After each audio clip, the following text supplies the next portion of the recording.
Last week was Holy Week. So, kumusta ang inyong mga Holy Week? Nagpamalandong? Nagpakabuot? So, mayo man yung holiday kay ang tao ka-remind about kay Jesus. Ang tao nagpamalandong pag nagadumdum sa ginubra ni Jesus sa iyang pag-antos sa cross, iya pagkamatay, kag iya nga pagkabanhaw.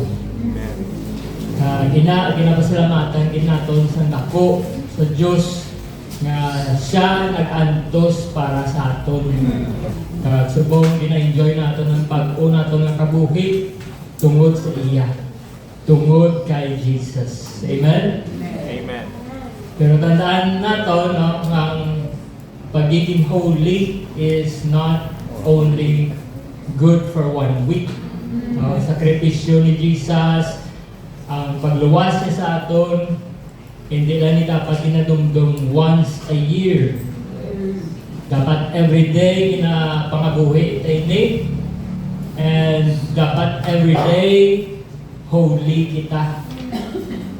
Tinuwa kita nga maging righteous according sa righteousness gets ng Diyos. So, dapat permit na ginadumdum si Jesus kung anong ginubra niya para sa aton, paano niya kita ginuwas, at paano siya nag-bless sa aton every day. Kaya kung tunan natin ang Bible, ang bilog na kasulatan sa Bible, bisan pa sa Old Testament hasta sa New Testament, hasta sa Gospel, ang tanan nga inay nagasentro kay Jesus Christ. Amen. Sila ni Jesus sa Luke 24:27. And beginning at Moses and all the prophets, he expounded unto them in all the scriptures the things concerning himself. So, alin pa sa Old Testament nga panahon, ang scriptures, ang tanan nga scriptures tumod o point sa kay Jesus. So, ang bilog nga kasulatan, no, nag-point sa kabuhi ni Jesus, sa iya nga pagkamatay, kag sa iya nga pagkabanhaw. So, munang Bible, hindi ni siya ordinaryo lang nga libro. Kay dere nakasulat sa Bible kung paano kita ginpalangga sa Diyos, kung paano niya kita ginluwas, no, kung ano ang plano sa Diyos para sa aton. Amen? Amen. Karon kung si Jesus nagpakamatay para sa aton, ginatag niyang iyang kabuhi para sa aton, para matagaan kita sa kaluwasan, para matagaan kita sa bag-o nga kabuhi. Paano kita karon mga buhi? Paano kita dapat mga buhi? Siling sa 2 Corinthians 5:17. Therefore, if any man be in Christ, he is a new creature. Old things are passed away, behold, all things are become new. So, ini nga scripture nag-remind sa aton nga kung ara na kita kay Kristo, bag-o na kita nga mga tinuga. That's why we have been born again. Kay bag-o na ni nga kabuhi. So, may bag-o na kita nga purpose karon sa aton kabuhi. All things are passed away. All things are become new. Kalimtan na kung ano man kita sa una. Kung ano kita kagwapo or ano kita kagwapa sa una. No, kay isla na sa Diyos ang mas gwapo, mas gwapa. Amen? Kaya magamba kita all things, both silingon, good and bad things sa aton nga past life. Kinahanglan naton mag-move on. So, ang bad things, no, given na kinahanglan na ginaya, bayaan. para sa mga naubrata nga sala, mga failures, mga sala nga mga priorities, mga sala nga mga habits, kinanglan ta na bayaan. Kagang aton mga sala ning panas na to sa Diyos sang nabaptize kita in Jesus name. So sa mga wala pa nabaptize in Jesus name, amo na ang paagi nga madula ang aton nga mga sala. Pero ang mga maayo nga mga butang, kinanglan taman ay hanbayaan. Ang mga maayo nga butang sa aton past life, kinanglan tayo hanbayaan. Yes, kung ina makapalayo sa aton sa Diyos. Parehasang mga past accomplishments naton, kung ano kita kamaayo sa una, kung ano kita kasagad sa una, kung ano kita kasikat sa una. So ang sobra-sobra nga believe sa sarili, hindi man gali maayo. Yes. Buot sa lingon, kasalig ka sa imo lang kaugalingon nga wala ka depende sa Diyos, wala ka nagasalig sa Diyos, kay mas sagad ka pa sa Diyos. So hindi ka nakabalo mag-humble down sa tubang sa Diyos. Kag wala nagaka-glorify ang Diyos sa imo kabuhi. Mas nagalabaw karon ng imo nga abilidad kaysa gahom sa Diyos. So ano pa ang mga maayo nga butang ang kinahanglan naton biyaan? Ang tam-an kataas naton nga mga handom sa kabuhi in the future. Mga tayo-tayo naton nga mga handom sa kabuhi. Like gusto mo kaya mag-astronaut. May handom kita sa kabuhi nga daw katam-an gid ka galupad, no? So may mga handom kita sa una sa aton nga kabuhi, sang wala ta pa nakilala si Jesus nga abi naton amo na makahatag sa aton sang kalipay, sa satisfaction, sa sense of fulfillment. Abi naton amo na makapatibawa sa aton nga pagpangabuhi, sa aton nga kapigaduhon. So may mga handom kita sa una nga sa aton nga pananaw maayo gid. Kag gaho kita nga na makahatag sa aton kalipay or success nga ginatawag. Pero hindi aligned sa will sang Diyos. So paano ta na mabalaan nga hindi aligned sa will sang Diyos? Kay wala ka na tsimpo sa Diyos.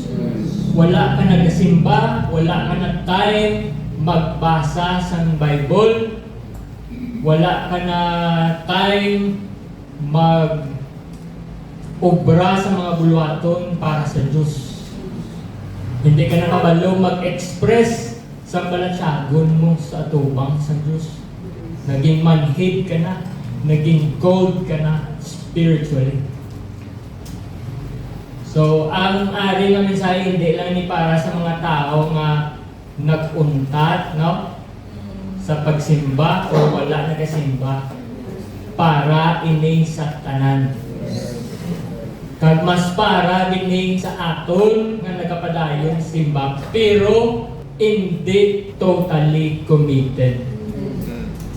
Nagasimba man kita pero distracted kita sa mga cares of this life.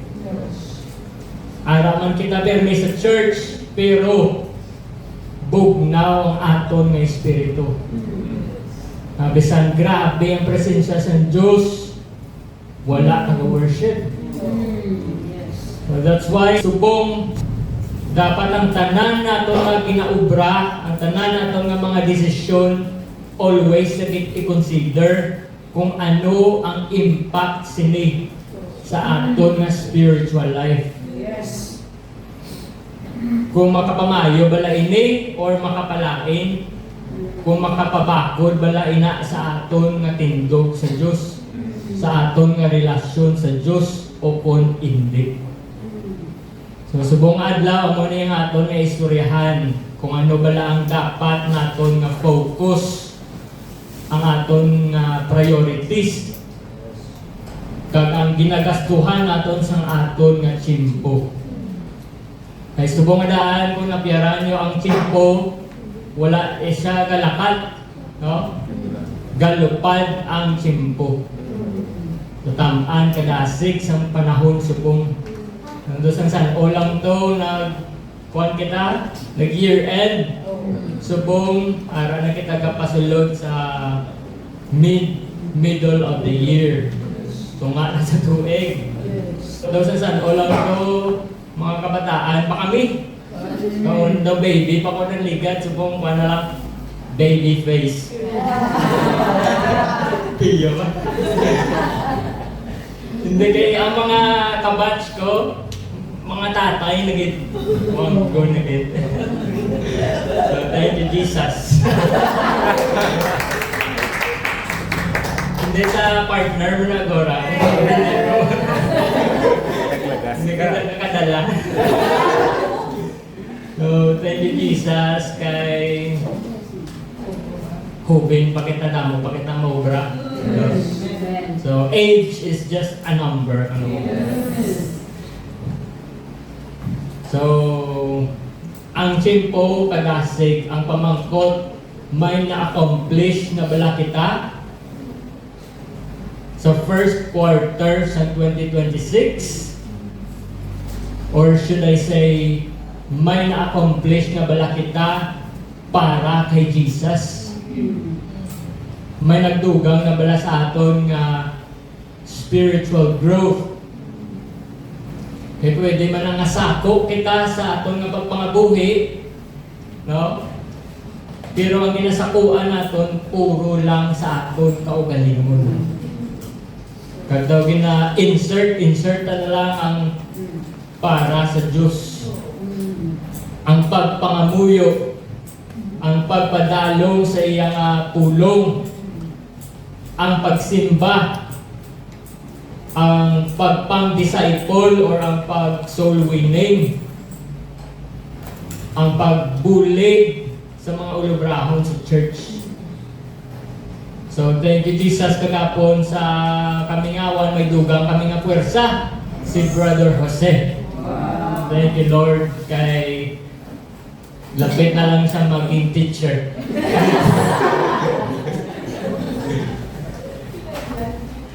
Kinanglanta teacher subong kay kanamo kita sa ginapadala sa aton si Jesus ng mga kabataan. So, pasalamat man kami kay Sister Angel kay kinabuhian na lang kita sa namon.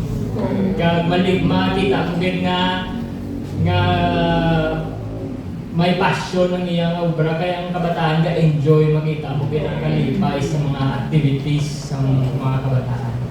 So, thank you Jesus. Good job. Keep up the good work. Yes. Para na kay Jesus. Yes. So, kadamo-damo kita sang dapat balansihon sa atong nga time. No, kung may time pa kita magkanga, ikaw na. Daw ginausikan mo lang ang gold. Okay? Time is gold. Kung wala man kita nagatanga, no, let's say puno-puno man natin nga schedule, ang pamangkot, pilagid dira ang para sa Diyos. So, latawan natin kung anong ginahambal sa Bible, paano natin gamiton ang aton nga time. How to redeem the time sa mga butang nga mas importante. Okay, so let's open our Bibles to Ephesians 5:15 to 21.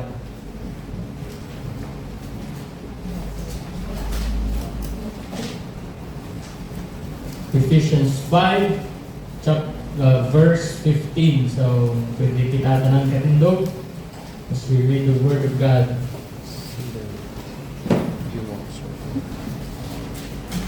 Okay, reading, See then that ye walk circumspectly, not as fools, but as wise, redeeming the time, because the days are evil.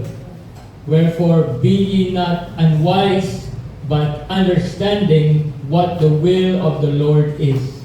And be not drunk with wine, wherein is excess, but be filled with the Spirit, speaking to yourselves in psalms and hymns and spiritual songs, singing and making melody in your heart to the Lord, giving thanks always for all things unto God and the Father in the name of our Lord Jesus Christ, submitting yourselves one to another in the fear of God. So, thank you, Jesus. Let's pray. Lord, thank you sa imong pulong sa imong adlaw.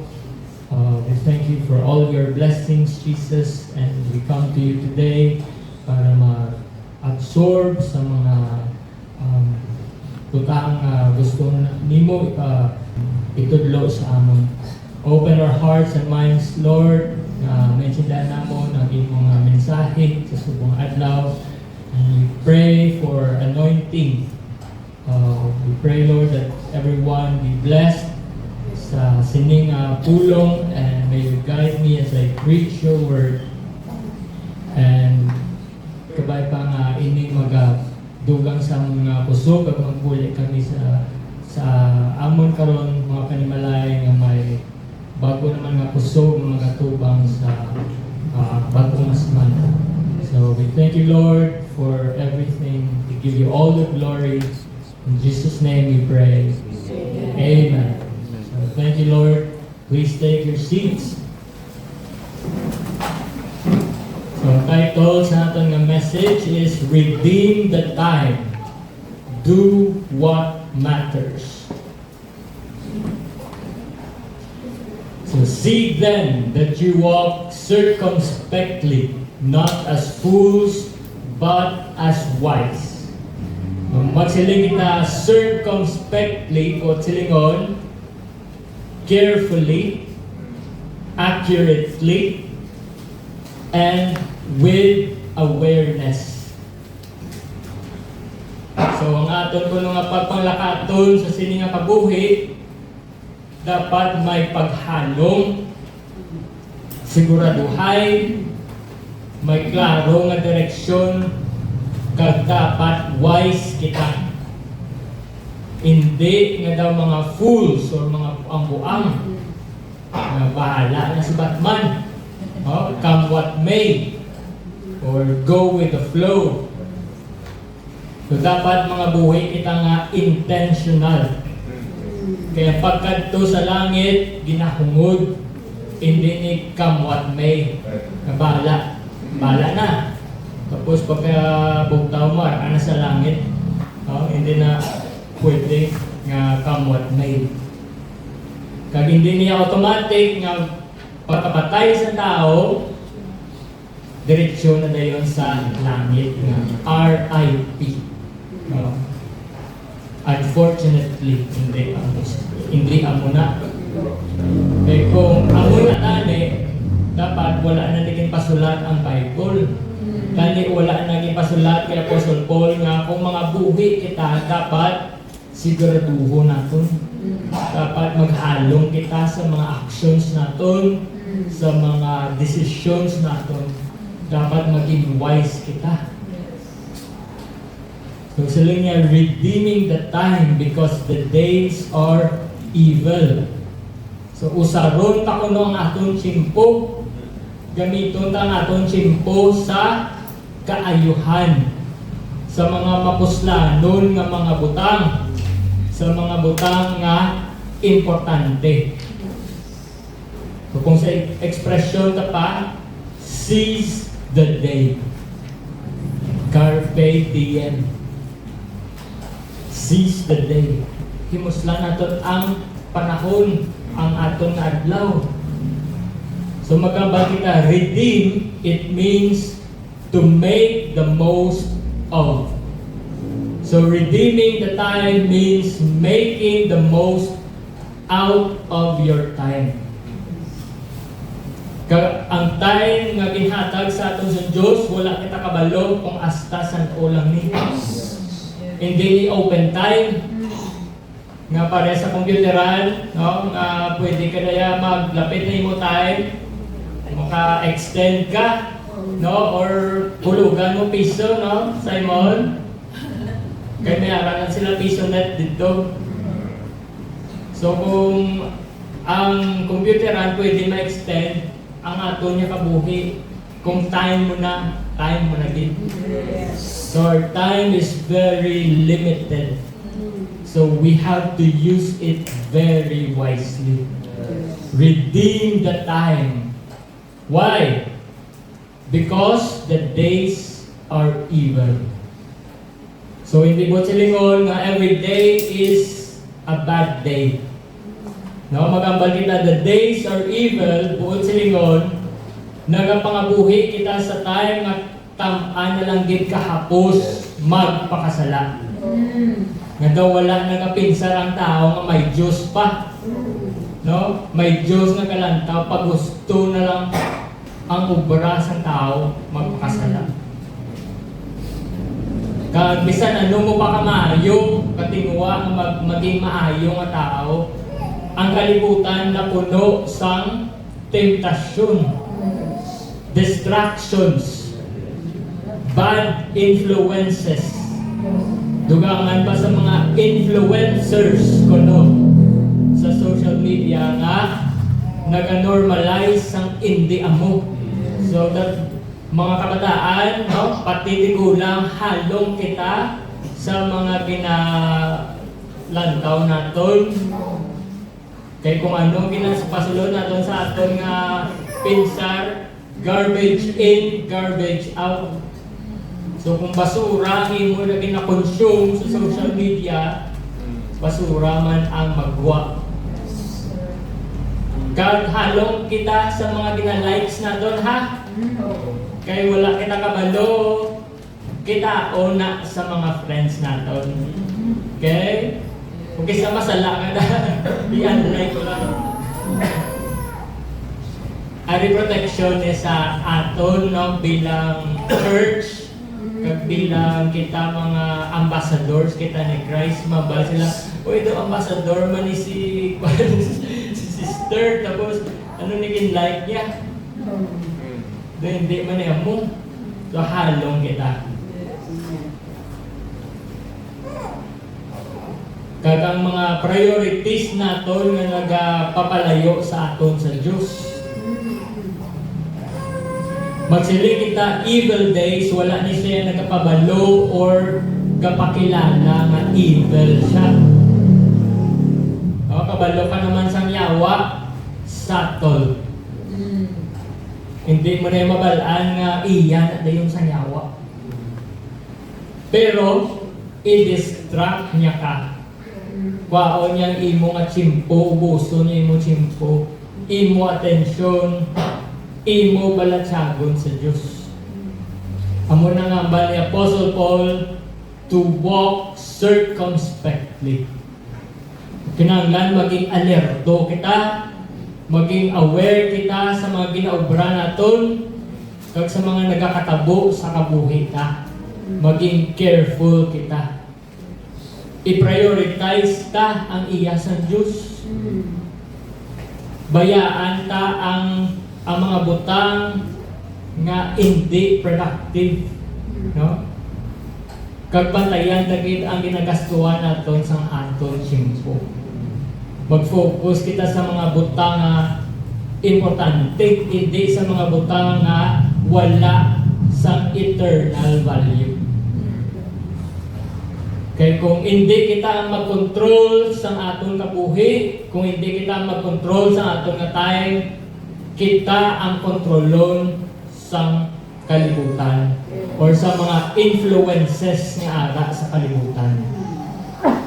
So kung mag-go with the flow ka lang sa kalibutan, so kabalo na kamo kung diin ka mo idalon sa flow, hindi sa Diyos.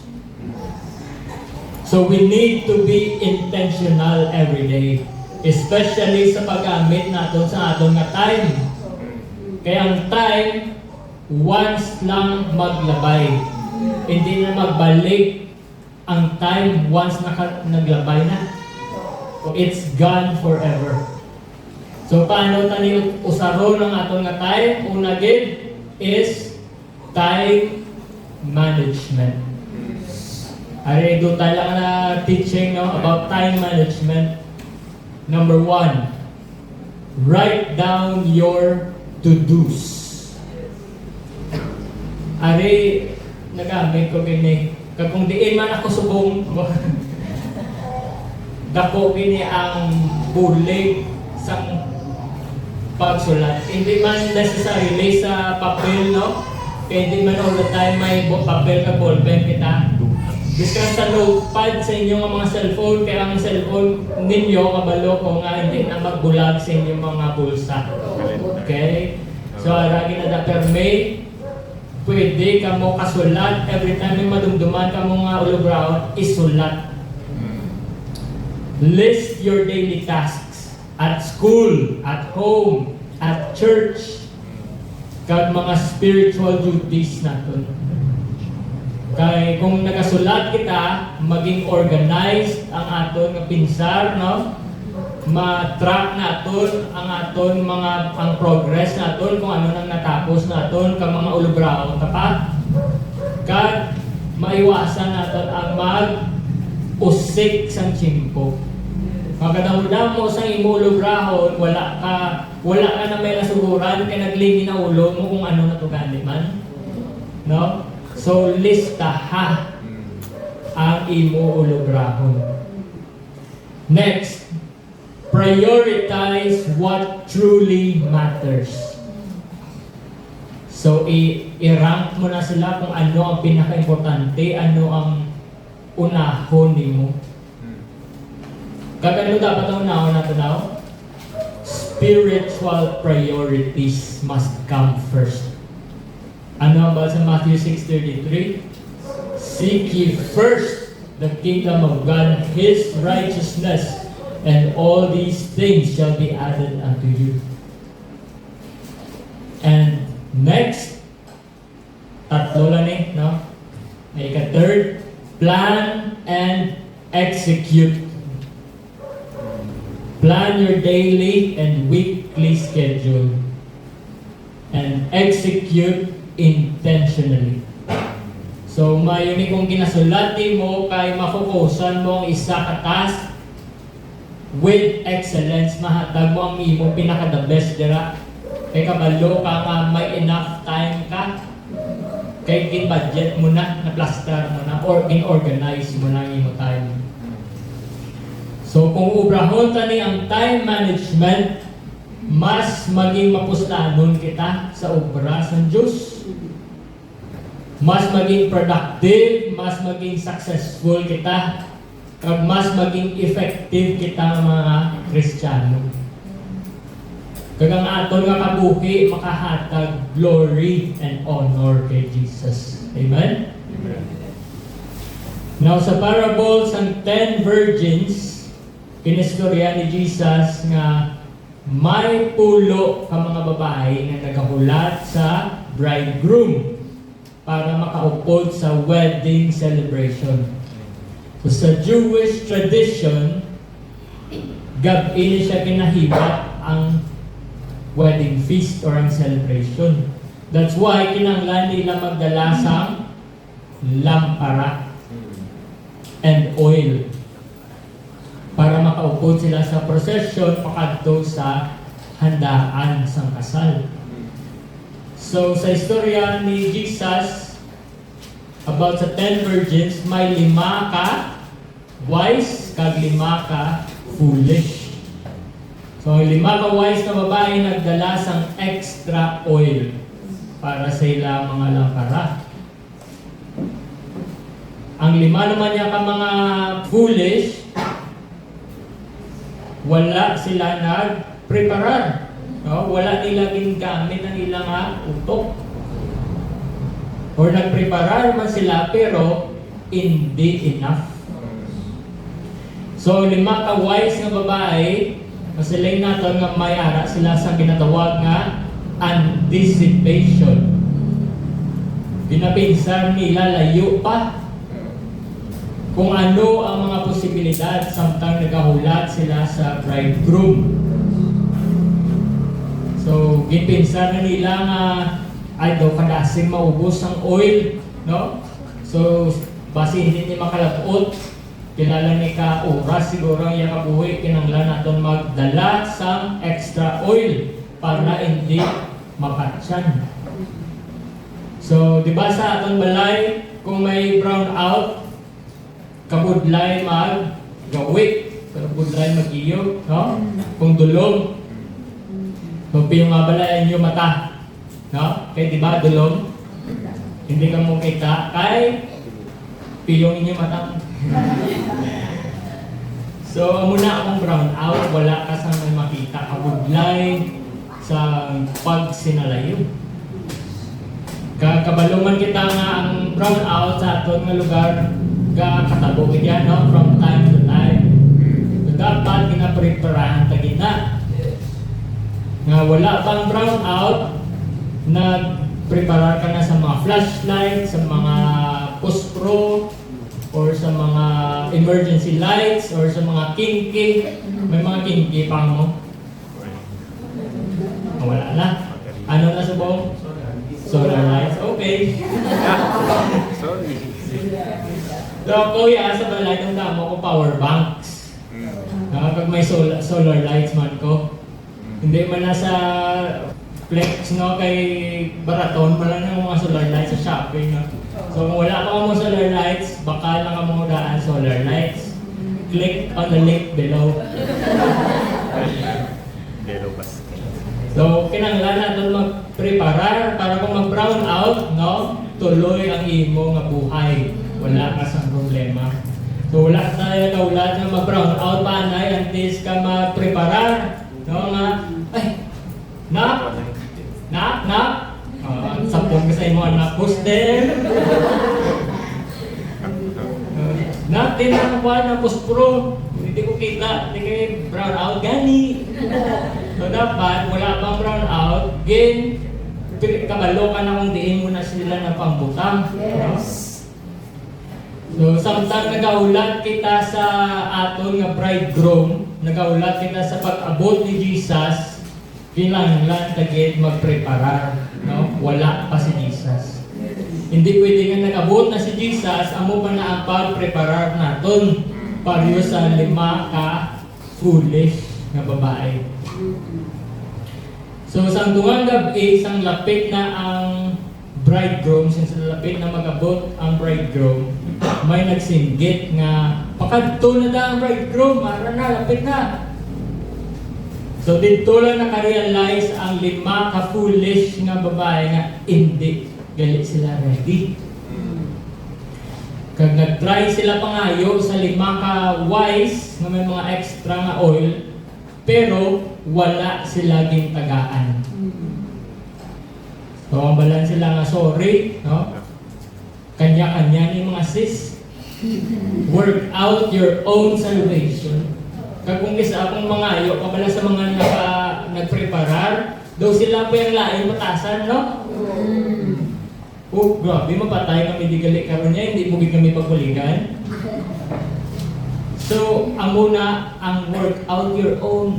Medyo kuritay din na yan. Bahala na kung ano yung balo kay isiguraduhon ko nga hindi ko yung maubsan mag-abot ang bridegroom. So, kanya-kanya. So, karon habal sa mga wise, sa mga foolish nga pangita ka mo to balaklan. Kaya kami nagbakal man kami nga daan, subong kamahal sa gas. Kadto ka mo to sa Caltex, patughong ka mo to. So naglakad ang 5 ka foolish nangita sa balaklan. Kag sang naglakad sila, amuman to ang pag-abot sa bridegroom. Kag ang 5 ka wise, amo lang to ang nakasulod sa wedding. Kag nagsira ang pertahan. Sang nag-abot ang 5 ka foolish, wala na sila ginabrihan sa pertahan. Nanoktok sila pero ginabalan sila nga hindi ta kamo kilala. Kag sa end sang parable, si Jesus nag-remind sa Matthew 25:13, "Watch therefore, for you know neither the day nor the hour wherein the Son of Man cometh."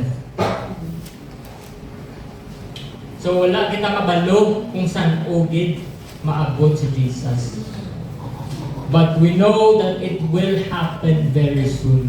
Sa mga katabo, sa mga signs nga makita naton nga katabo sa palibot naton, sa kalibutan. Lapit na lang gid mag-abot ang aton nga bridegroom. So ready na bala kita kung mag-abot siya? Nagakalayo pa ba lang aton nga mga lampara? In other words, are we on fire sa pangalagad naton sa Diyos mag-abot si Jesus?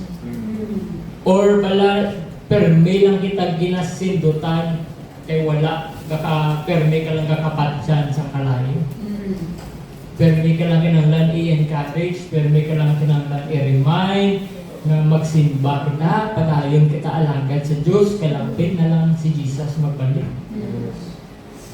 So may ara bala kita bit or may ara bala kita extra na oil or enough na oil nga makalabot hasta sa pag-abot ni Jesus. Kag ang ini nga oil, no, tandaan naton, hindi tani pwede pangayoon sa iban. Hindi tani pwede baklon at the last minute. Nga ako na mo kwarta, patugong lang ko na oil Siguro na mo kwarta sa church. Amo na niya ako niya, Lord. No, mabayaran ko lang ang akon nga kaluwasan. Hindi na ko daya mag-participate pa sa kung anong mandang mga ginaobra sa church. So hindi tani pwede mabakal, hindi tani pwede mabayaran. Di kita kakuha sang oil sa Diyos. No, kung permi kita puno sang iya nga espiritu.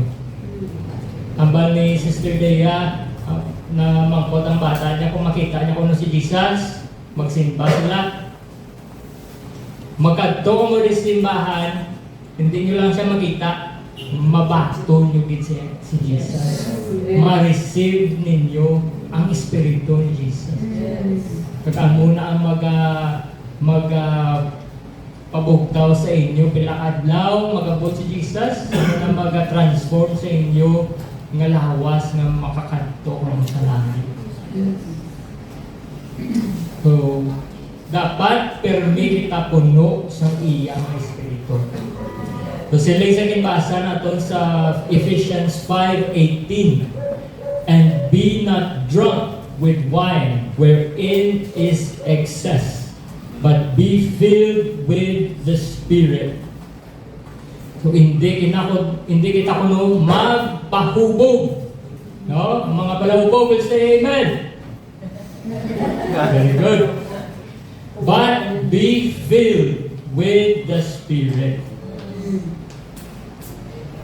Now, anong difference sa being filled with the Spirit and receiving of the Holy Ghost? May kinalain bala or the same lang? Receiving of the Holy Ghost and being filled with the Spirit.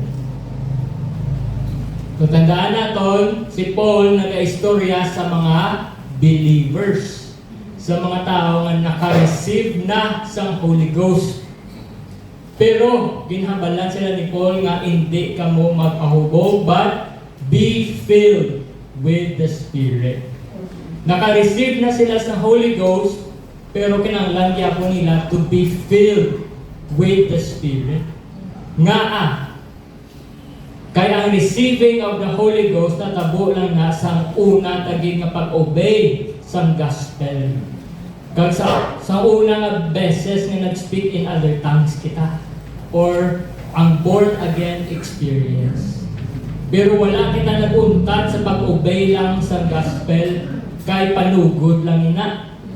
Kaya bali Jesus, except a man be born of water and of the Spirit, he cannot enter into the kingdom of God. Meaning, ara pa lang kita sa entrance. Nagsulod ka pa lang sa ginharian sa Diyos. That's why kinanglan natin makit ang Espiritu sa Diyos sa aton kabuhi. Dapat permi kita puno sa Espiritu sa Diyos.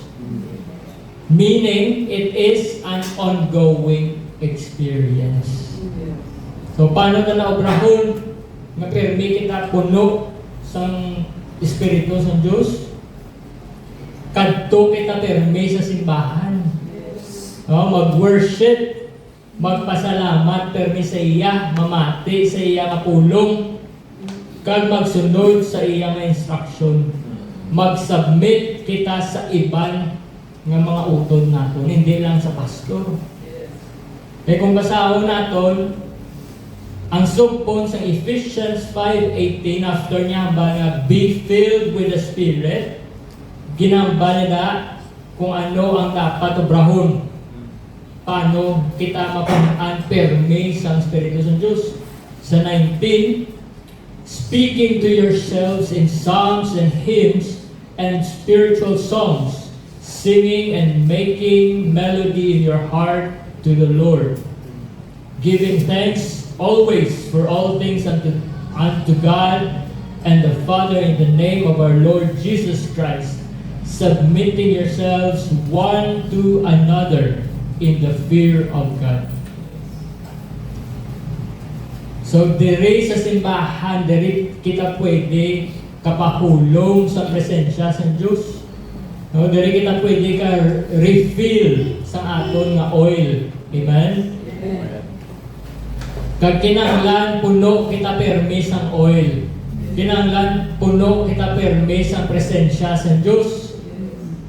Puno kita permi sang iya nga pulong. On fire kita permi sa pag-alagad sa iya. Kaya muna paagi nga maging ready kita sa adlaw nga magbalik si Jesus. Hindi pwede nga maagtan kita ni Jesus na nag-rapture na, naglupad na iban, dala lagi Lord, last game. Or nag-scatter kita, or nag-obra sang hindi amo. So we need to be filled with His Spirit. We need to redeem the time. We need to prepare in advance. Kinahanglan ta magpreparar sa pag-abot ni Jesus. So normally ang mga tao may manyana habit. No, kasi hindi pa ka muna sang manyana. Mamayana. Buwas karon sa baduting kon. Oo, mapreparar ko karon lang. Later lang. Later lang ko mag-pray. Later lang ko maalagad sa Diyos. Later ko lang tadlungon ang akong kabuhi. Pero ang parable sang 10 virgins nakatudlo sa aton nga ang later wala kasiguraduhan. Kaya ang pagiging prepared, hindi ka madali-dali sa last minute. Hindi ni siya madala sa clutch, Brother Carl. Kaya dali lang dito, ingagawa mo na dala. Lapit lang, lasig lang eh. Hindi na siya preparasyon. Cramming na. Kaya ang relasyon ta sa Diyos, it is something that we build daily. Amen? So, ang kada adlaw, ang kada oras na ginatag sa aton, it is an opportunity to invest in eternity. So, hindi na pag-ialaw nga ginalabyan na kita sa tsimpo. May mga tao nga ginalabyan ng sa adlaw, no? Ang adlaw nakapoy na sa obra. Ang tao yato galigid yapon sa katre, ga-scroll sa Facebook, gawin kay hapon na.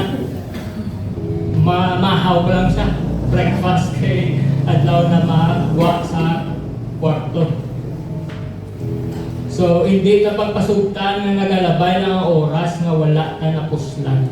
So, gamiton ta nga atong tsimpo, especially para sa mga butang nga importante. para sa mga butang nga may eternal value. Bisan sa simple lang nga paagi, istorya ka na kay Jesus while nag-commute. Ara ka sa jeep, total traffic man termi. You have a lot of time nga maka-istorya kay Jesus. Hindi ka na magbinuringot nga wala ka naman na nahimo. Ara ka na da. So, take that opportunity nga maka-istorya kay Jesus. Or every time na may chance ka mag-pray, it doesn't have to be Wednesday night. Pray. Birthday pa kita sa mga Muslim. Kapila sila mag-pray kada adlaw? Kanina. Every day. Kag may ara na sila Ramadan, 1 month. Kay may estudyante kong Muslim. Ulit nalipat kong din siya. So isa din na kaagula ng ila fasting. Pila pa lang siya, 12 years old. Pero ginapa-join na siya sa mama niya mag-fasting. Every day for 1 month, no food, no drink. Hambal niya sa una, may first time ko, pero gusto niya ko na ma-experience. Hambal niya sa una kung adlaw, sa tulo ko. Hindi wala kinantan.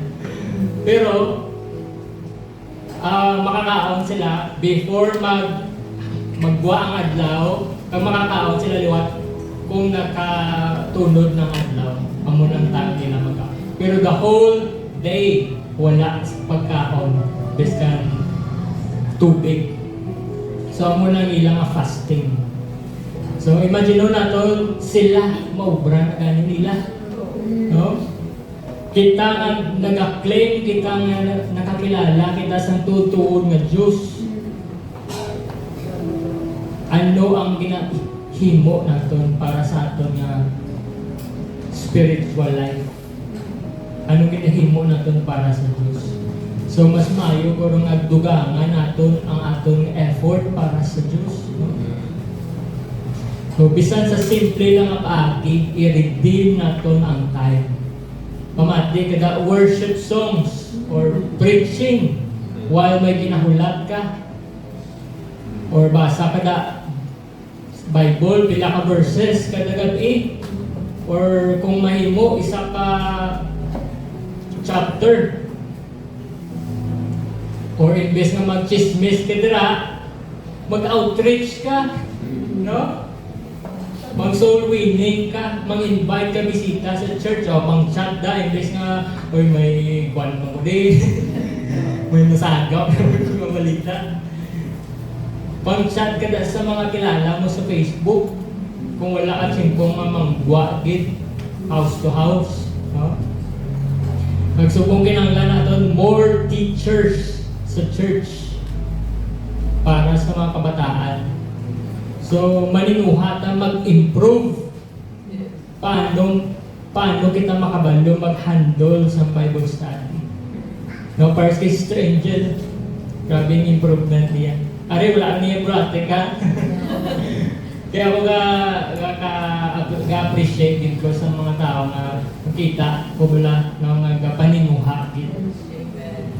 So, big help ni sila, si Brother Carl, si Sister J.Ann, no? Si Brother Jose, dugang pwersa. Thank you, Lord. Yes. Kabay mga magdamo, pagin sila.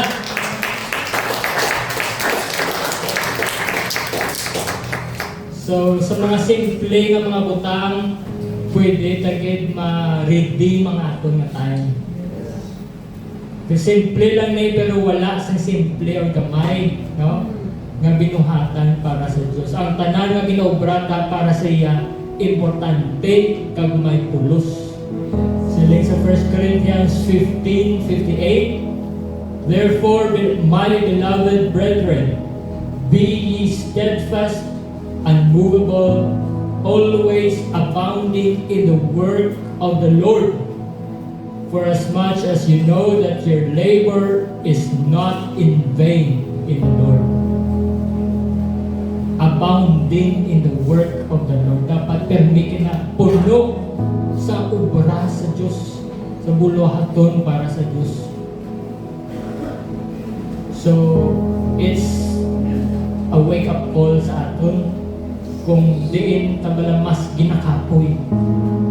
Kung makaubra kita sa church or sa Diyos, grabe na Lord, tama na braba. Pero ano ba sa Bible, kinanglan naton mag-abound sa ubra sa Diyos. No? Kaya nga aton nga labor, hindi nyo kadto sa wala pulos. So as I close this message, tandaan naton ng aton kabuhi lipot lang gid katama. Kagkapangabuhi kita sa kalibutan nga tamaan kasako, no, sa eskwelahan, sa obrahan, sa mga negosyo naton, kung ano bang ginasakuan naton sa paglaga sa aton pangabuhi. Ang Diyos nag-remind sa aton subong adlaw that there is more to life than the temporary. Siling sa Colossians 3:2, set your affection on things above, not on things on the earth. So may nagahulat sa aton nga eternal life. Di pala kita gusto magkadto. Di pala ang aton nga affection. Di pala ang aton balatsyagon. No, tandaan natin ang aton nga mga choices subong amo na ang maga-determine kung diin kita makadto pinakadlaw sa piyak nga kinabuhi. So hindi kita magsugod nga ang kasakuon sa mga buhi or ang mga distractions makapalipat sa aton sa kung ano ang mas importante.